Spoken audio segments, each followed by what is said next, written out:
इतना पसीना पसीना निकल के बनाया। ये हिंदुस्तान जो है ये देवताओं की सरजमीन है। यहाँ पर देवता ही रहते थे। क्योंकि वो तो आज भी इंडिया के अंदर लोग कहते हैं कि चाइनीज तो इंडियन टेरिटरी में बैठे हुए हैं। पहले जमाना में ऐसे बना के हम लोग खाते थे, अभी नहीं खाते। अभी कोई दिक्कत नहीं, किसी की जरूरत नहीं। हमारे मफादात कहाँ है, हमें कौन सी जंग लड़नी, किससे लड़नी, ये हम चूज करते हैं। ना हमें कोई डिक्टेट करता, ना हमें कोई बताता। गुड वाइब्रेंट विलेज का कॉन्सेप्ट मैंने पहले कहीं सुना नहीं था। और इसके अंदर जो लोग बाहर से आए हैं वो मलीच और नापाक हैं। आप नहीं इंडिपेंडेंट, आप डिपेंडेंट हैं अमेरिका पे। दुनिया इस पर अब भारत को कोई कसूरवार ठहराएगी, कटहरे में लेकर आएगी, क्या ऐसा होगा? कुछ नहीं होगा। वो तो ऐसे लग रहा है कि चाइना में आके जो है ना घुटने टेक के सलाम करके जा रहा है चाइनीज को, कि इंडिया एंड अमेरिकी फौजें हम देखें मिल के जो है ना वो चीनियों से लड़ रहे हों, क्योंकि यूरोप तो साथ नहीं दे रहा अमेरिका का। नमस्कार दोस्तों, दरअसल पिछले काफी अरसे से चीन एलएसी के पास अपने छोटे छोटे गांव बसा रहा है, और सिर्फ इतना ही नहीं, उसने वहां पर सड़कों का पूरा जाल बिछा दिया है। चीन पर लगाम लगाने के लिए भारत ने भी अपने 4 राज्यों हिमाचल, उत्तराखंड, सिक्किम, अरुणाचल प्रदेश और एक यूनियन टेरिटरी लद्दाख में भारत चीन बॉर्डर पर नए गांव बसाने के लिए वाइब्रेंट विलेज प्रोग्राम चलाया हुआ है, जिसे देखकर चीन के पेट में अक्सर दर्द उठता रहता है। गलवान घाटी और तवांग सेक्टर में चीन की नापाक हरकतों को देखने के बाद भारत ने अपनी सीमाओं को पूरी तरह से दुश्मन से सुरक्षित रखने के लिए कमर कस ली है। अभी जब हाल ही में केंद्रीय मंत्री स्मृति ईरानी अरुणाचल पहुंची, जहां वो अरुणाचली लोगों के साथ बातचीत करती नजर आई। भारत के वाइब्रेंट विलेज प्रोग्राम पर पाकिस्तानी क्या कहते हैं, आइए देखते हैं।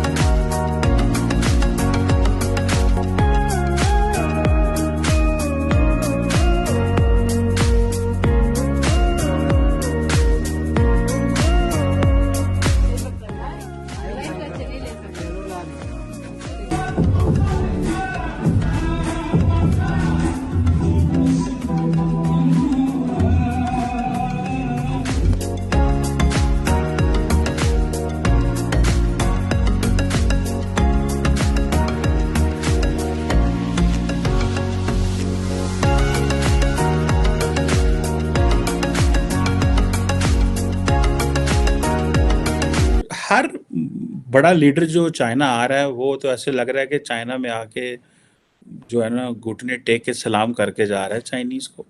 कल वो आए हुए थे ब्राज़ील के लीडर लूला साहब, वो भी अमेरिका को कह गए कि भाई तुम ये जंगे शंगे बंद करो, तुमने क्या किया हुआ, तो this is what Chinese wanted के करजे। उससे पहले मैक्रोन साहब आए हुए थे, वो भी यही बात करके चले। ये आपको नहीं लगता कि इंडिया के लिए ये चैलेंज है कि जो आपका सबसे इम्पोर्टेंट एनिमी कंट्री है, उधर तो सारे घुटने टेक के जा रहे हैं, और वो तो अमेरिका को भी जो है वो पीछे छोड़ते जा रहे हैं, और अमेरिका को बुला भला कह के जा रहे हैं चाइना के अंदर आके। आपको नहीं लगता कि आपके लिए over the period of time या with the passage of time आपके लिए स्ट्रेटेजिक चॉइसेस कम हो जाएंगी, और आपको अमेरिका की जो चाइना के खिलाफ जंग है उसमें इत्तेहादी तो बहुत कम मिलेंगे, आपको अमेरिका के साथ ही मिलकर चाइना से लड़ना पड़ेगा, क्योंकि बाकी तो अमेरिका के अपने इत्तेहादी भी भाग रहे हैं, सारा यूरोप भाग रहा है अमेरिका से। तो don't you think India is left alone and along with the US to compete with China? तो ये आपको लग रहा है कि फ्यूचर सिनेरियो ये डेवलप होगा कि इंडिया एंड अमेरिकी फौजें हम देखें मिल के जो है ना वो चीनियों से लड़ रहे हों, क्योंकि यूरोप तो साथ नहीं दे रहा अमेरिका का? लगता है इंडिया ही रह जाएगा अमेरिका के साथ। देखिए चीमा साहब, मैं आपको बता दूं, हिंदुस्तान या भारत किसी की जंग नहीं लड़ता, न किसी की जंग में शामिल होता, न दहशतगर्दी की जंग लड़ता। हम अपनी जंग लड़ते हैं, और जिससे जब जरूरत हो तब लड़ते हैं। हम किसी की जंगें नहीं लड़ते, पहली बात। दूसरी बात, भारतीय सेना सक्षम है चाइना से निपटने के लिए, हमें किसी की ज़रूरत नहीं है चाइना से निपटने के लिए। मैं आपको इसीलिए आरवी का नंबर बताया, WDMMM में रेटिंग में Indian air force is rated higher than Chinese PLA air force. और आपको मैं 3 महीने पहले बता चुका था, अब आप चेक कर लीजिएगा, चाइना की 30 सबमरीन ने रिटायर कर दी चाइना ने। 18 और 12 का मैंने आपको नंबर दिया था आपके शो पे और भी शो ग्राउंड पे, वो आप चेक कीजिएगा। और हमारे करीब करीब 70 नेवल एसेट्स नहीं बन रहे। So India is strengthening itself, India is competent of defending it's borders. देखिए ब्राजील या बाकी जो भी है, देखिए बिग 4 कंट्रीज में तो 4 आती है ना, इंडिया, रशिया, चाइना और यूनाइटेड स्टेट्स ऑफ अमेरिका। जो कंपटीशन होता है, जो बड़ी चीज होती है, बिग बॉयज क्लब में यही 4 है। या हमारा अमेरिका भी दोस्त है, हमारा रशिया भी दोस्त है। चाइना औकात में रहे तो हमें उससे भी कोई तकलीफ नहीं, औकात में नहीं रहेगा, दिक्कत होगी तो जितना भी दिक्कत होगी वो ठोक पीट के ठीक कर देंगे। बट इसीलिए हम तो अपने दम पे खड़े चीमा साहब। हम कोई छोटी मोटी कंट्री थोड़ी ना, जैसे नीदरलैंड हो गई, जैसे डेनमार्क हो गई, जैसे स्वीडन हो गई, जैसे फिनलैंड हो गई। इन्हें नेटो की ज़रूरत है, इन्हें किसी के पीछे खड़ा होना, किसी के साथ खड़ा होना, ये अकेले नहीं संभाल सकते। और आपको 2-3 चीज़ें और बता दो। चाइना का क्यूमुलेटिव डेट आपको जान के खुशी होगी, $53 ट्रिलियन हो गया है। $53 trillion, 53% of the GDP of the world. It has increased what it was earlier. तो यूएस का डेट भी बढ़ रहा है, बस हमें उससे मतलब नहीं है।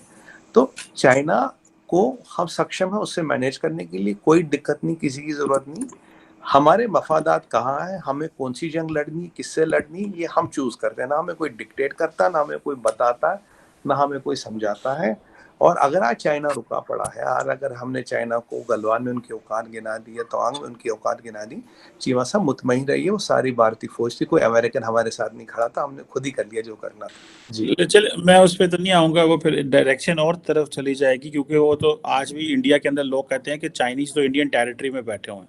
लेकिन सुमित भाई, इंपॉर्टेंट क्वेश्चन जो आपने बात की बिग 4, ये जो बिग 4 में जो बिग 3 है ना, ये मिलिटरीली इंडिपेंडेंट है। आप नहीं इंडिपेंडेंट, आप डिपेंडेंट हैं अमेरिका पे, आप डिपेंडेंट हैं रशिया पे, आप डिपेंडेंट हैं फ्रांस पे, आप डिपेंडेंट हैं उस पे इजराइल पे। आपकी बल्कि सारी की सारी जो मिलिट्री है, एयरफोर्स है, नेवी है, वो डिपेंडेंट है। मतलब आप खुद ही कहते हैं ना कि रशिया से S-400 आ रहा है, अमेरिका से फलानी टेक्नोलॉजी आ रही है। तो जब आप बिग 4 कहेंगे तो ऑटोनॉमी जो है वो कहते हैं इंपॉर्टेंट होती है। तो आपकी तो ऑटोनॉमी नहीं है, तो आपको तो कल कहीं भी होता कुछ वादा काटा, पंजाबी हमारे यहाँ कहते हैं। जैसे आपका इंडिया और पाकिस्तान का 2019 में जो हुआ, जो जेट स्क्रैम्बलिंग हुई, उसमें आपको भाग के फ्रांस जाना पड़ा to get the Rafale.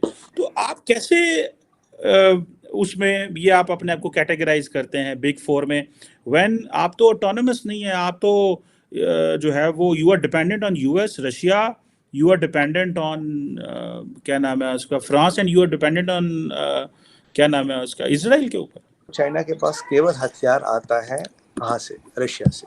China खुद रशियन हथियार यूज करता है। चाइना का अपना हथियार तो खुद नहीं चलता, वो खुद रशियन चीजों पे डिपेंडेंट है। हमारे पास जो है, we have basket of things, we are not dependent on anything. आज हमारे पास फ्रांस है, जर्मनी है, इटली है, रशियन है, अमेरिकन है, सब जगह से दुनिया की मंडी में जहाँ जो सामान बिकता है, हम पैसे टेबल पे रखते हैं, सामान उठा लेते हैं, डिपेंडेंट किसी पे है नहीं। और आपको मैं बता दूं, आज ये जो मैं 66 नेवल एसेट्स हमारे बन रहे, 67 बन रहे हैं, वो हम खुद बना रहे चाहिए साहब। LCA LCH की बात करें, 5G की बात करें, क्राफ्ट कैरियर की बात करें, हम आप बात कर चुके हैं, वो हमने खुद बनाया है। नेवी का सारा मिशन हम बना रहे हैं, धनुष हम बना रहे हैं, मिडिल जो हमारा 4 लेयर का मिसाइल शील्ड है वो हम बना रहे हैं, सबसे बड़ा ओवर द हॉरिजॉन रडार हम बना रहे हैं। तो ऐसा नहीं है कि हम कहीं से ला के डिफेंस और उसी पे डिपेंडेंट है। और आज की डेट में हमारी आर्मी में जैसे AK-203 आ रही है, शायद 203 का नॉट है, AK-203 राइफल अमेठी में बनती है। तो हमारा धनुष गन यहाँ बन रहा है, LCH हम यहाँ बना रहे। हमने भी हेलीकॉप्टर की फैक्ट्री लगाई जिसमें 1000 हेलीकॉप्टर की कैपेबिलिटी, ये भी इस पर भी हमने बात की थी। तो ये सारा चीजें आ रही है। राफेल बहुत पहले से हमारी डिमांड थी, राफेल आ रही है। LCA हमारा बन गया है, LCA का मैक 2 बन रहे हैं, MCA पे काम शुरू हो गया है। So it is not we are dependent on that, but as a country वह यार देखिए, हमारे जहाँ चाइना से कम है, बट हमारी रेटिंग चाइना से ऊपर क्यों है? चाइना में एक तरह का जहाज है, J8 J12 से चाइना की एयरफोर्स सारी भरी पड़ी है, minus Sukhoi don't have a very powerful plane. और मैंने आपको बताया था, मैं तो आपके चैनल पे डिक्लेयर कर चुका था, 30 सबमरीन ने चाइना रिटायर कर ली, सबमरीन रिटायर, चेक कीजिएगा। अभी सबमरीनों में नंबर 1 आपको नॉर्थ कोरिया दिखेगा, वो विंटेज रशियन जमाने की सबमरीन है, most of them are diesel powered.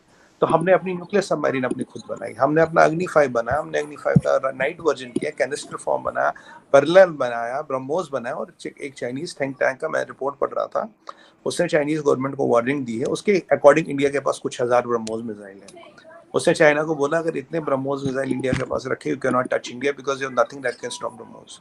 इसलिए हम वी आर सेल्फ इंडिपेंडेंट, और हमारा ब्रह्मोस अब सुखोई पे भी लगता है, तेजस पे भी लगता है, एयर, सबमरीन, लैंड, तीनों से लॉन्च कर सकते हैं, पैरेलल लॉन्च कर सकते हैं। हमारा अग्नि हो रहा है, हमारा शौर्य बन रहा है, और भी काफी चीजें जो पब्लिक डोमेन में नहीं है। We are not dependent on one country, ऐसा नहीं पूरा रेशन सामान है। और आर्मी में तो हमारा काफी इंडिजिनियस हो गया, नेवी में तो बहुत ज्यादा इंडिजिनियस हो गया। नेवी में हमने किससे क्या लिया, कुछ सबमरीन्स बाहर से लिए, बाकी तो मोस्टली नेवी के 80% 70% एसेट्स और आर्सेनल खुद बना रहे हैं। और आने वाले टाइम में एयरक्राफ्ट भी हम खुद बना रहे हैं, हेलीकॉप्टर खुद बनाने लगे हैं, एयरक्राफ्ट कैरियर खुद बना रहे हैं। तो चीजें हो रही हैं। और शिवा साहब, हमारी दोस्ती सबसे, टेक्नोलॉजी ट्रांसफर हमें सबसे मिल रहा है, चीजें मिल रही है। और आपको मैंने ये भी बताया था कि लॉकहीड मार्टिन का 2 MRO है, एक MRO उसका कनाडा में है, एक अमेरिका में, तीसरा सबसे बड़ा MRO वो जो खोल रहा है वो इंडिया में आ रहा है। राफेल का सबसे बड़ा MRO इंडिया में खुलेगा। 5 या 7 कंपनियां एयरक्राफ्ट इंजन इंडिया में बनाने लगी है। So strategically we are developing our competence, we are developing our things. ऐसी कोई बात नहीं, किसी पे डिपेंडेंट नहीं है। एंड हमसे कहीं ज्यादा डिपेंडेंट जो है वो चाइना है। चाइना के पास तो एक रशियन सोर्स है, और तो कोई सोर्स भी नहीं उनके पास।